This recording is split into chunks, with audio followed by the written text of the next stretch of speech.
సరిపోతే లేకుంటే వాళ్ళది కూడా వాళ్ళ తరఫుకెళ్ళి కూడా నేను కూడా చెప్తున్నా. ఇవాళ నిజంగా కూడా అక్క చెప్తున్నా, సోషల్ మీడియాలో డిజిటల్ మీడియాలో ఉన్నటువంటి చాలా మంది పిల్లలు, కొత్త ఉన్నటువంటి పిల్లలు ఇటువంటి వాళ్ళను చూడకుంటేనే వాళ్ళతో స్ఫూర్తి తీసుకొని జనం గురించి పనిచేస్తున్నారు.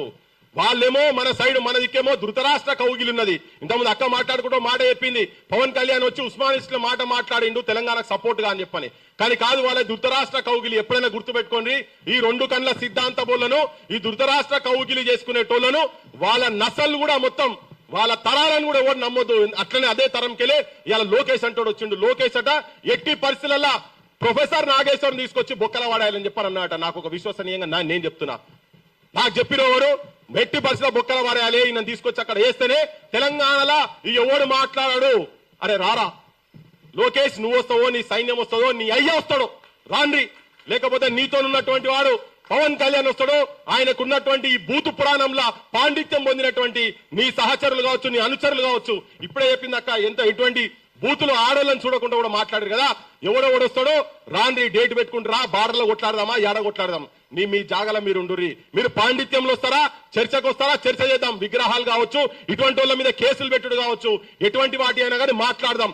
ఈవెన్ వెంకట్రామరెడ్డి మీద పెట్టినటువంటి దొంగ కేసు గురించి కూడా ఇయ్యాలటి వరకు కూడా ఆబ్స్కాండింగ్ ఉన్నాడు. మొన్న కూడా వాళ్ళ ఊరికి పోయినరు. ఇప్పటికీ కుక్కల లెక్క ఎంబడబడుతున్నారు వాళ్ళు, ఆల్ సీషన్ డాగ్స్ లెక్క ఎంబడబడుతున్నారు. అందుకే ముఖ్యమంత్రి అంటున్నా, దొంగ కేసులలో ఇంకా నీ ప్రభుత్వంలో నువ్వు ముఖ్యమంత్రి ఉన్న తర్వాత వాళ్ళు ఎట్లా తిరుగుతారు? ఎందుకంటే నువ్వు కూడా ఒక కావలి కుక్కవును. చంద్రబాబు నాయుడు దగ్గర ఒక కావలి కుక్క రేవంత్ రెడ్డి కాబట్టి ఇప్పటికీ ఆంధ్ర పోలీసు వాళ్ళు వెంకట్రామరెడ్డి అనే జర్నలిస్ట్ గురించి తిరుగుతా ఉన్నారు. మొత్తం ఫోన్లు కుటుంబాన్ని వదిలిపెట్టి ఇవాళకి దాదాపు నెల రోజులు దాటింది. నెల రోజు దాటినా గానీ ఇంకా ఎక్కడ పడితే అక్కడ తిరుగుతా ఉన్నాడు. పాపం తప్పించుకుంటూ తిరుగుతా ఉన్నాడు.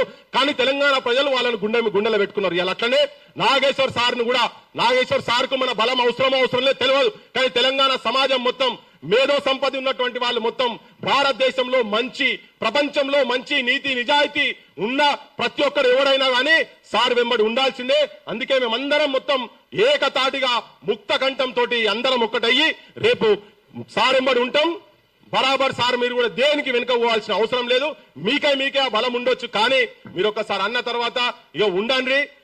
మీ ఆలోచన సారే చెప్పిండు, మీది మీకుంటది, మాది మాకుంటదని. నేను సార్ వచ్చే ముందు ఒక మాట చెప్పిన, మీరు మమ్మల్ని ఇన్ని అంటున్నారు కదా, అన్నదమ్ములు లెక్క విడిపోయినాము అని చెప్పని ఒక మీడియా మిత్రుడు అడిగితే సార్ దానికి నేనేమన్నా, మీరు ముఖ్యమంత్రి అంటే నేను ఇక్కడ ఉండి తెలంగాణలో ఉండి నువ్వు ఆంధ్ర గురించి ఎట్లా మాట్లాడతావు అని చెప్పని అడిగితే, మేము కూడా మరి ముఖ్యమంత్రి అయ్యి అక్కడ ఉన్న వాళ్ళు మీకు ఇక్కడ ఇన్లే ఎందుకని చెప్పని నేను అడిగినా, ఉప ముఖ్యమంత్రి నువ్వు అక్కడ ఉన్నావు ఇక్కడ నీకు ఇన్లేని చెప్పి నేను అడిగినా, నాకు సంస్కారం ఉన్నది కాబట్టి నేను ఆ మాట మాట్లాడలేదు అని అన్నాడు. ఎస్, కానీ మా బట్టలో అక్కడక్కడ అవసరంలో మాట్లాడతాం. ఆ మాట అనేది నేనే, మీకు ఏం పనిరా ఇక్కడ శనివారాలు ఆదివారాలు మీకు హైదరాబాద్ లో ఏం పనిరా అని చెప్పిన. ఆంధ్రప్రదేశ్ వాళ్ళకి సేవ చేయాలి కదా. ఆ రెండు రోజులు ఇక్కడ ఎందుకు ఉండాలి? వాళ్ళ ఆస్తులు, వాళ్ళ హెరిటేజ్లు, దందాలు నడిపేటందుకు. ఎస్, మేము అంటాం. ఎందుకంటే మేము క్షేత్రస్థాయి పోయినప్పుడు, ఆ ఇంటికాడ పోయినప్పుడు అప్పటికే తీసుకుపోయి 3rd డిగ్రీ టార్చర్ చేసిన తర్వాత, ఆ కుటుంబాన్ని చూసిన తర్వాత మాకు ఆవేశం వస్తుంది. లోపల పోయినప్పుడు ఆవేశం వస్తుంది. చూస్తాం, గ్రౌండ్ లో ఉంటాం కాబట్టి అప్పుడప్పుడు మాట్లాడుతుంటాం. కానీ అయినా కానీ సార్ను కూడా వదలలే కదా. పోనీ మా సొంటల మీద పడ్డారంటే వేరే విషయం, సార్ మీద కూడా అట్లే పడుతున్నారు కదా. సో అందుకని ఏంటంటే క్షేత్రస్థాయిలో ఉన్నటువంటి వాళ్ళందరం కూడా ఒక్కటైదాం.